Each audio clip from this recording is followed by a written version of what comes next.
Hi guys, I want to go over dilations with you guys just one more time. So a dilation, you're going to get a number in the dilation, the R, the scale factor. Whatever number they give you, you multiply all the original terms, in this case this little a, b, c here, which is -2, -2 for a, 1, -1, c is 0, 2, 0.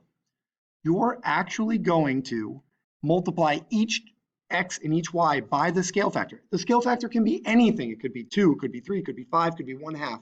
This particular problem is 2. So we're going to multiply each term by 2, as you can see here. So -2, -2.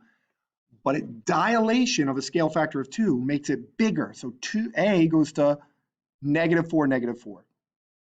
b goes to 2, -2. C goes from 2, 0 to 4, 0, and that is our new shape. That is a dilation when you multiply the first x and the y of each coordinate by one number. Similar to translations or slides, instead of adding and subtracting, though, you're always multiplying by a number or a fraction.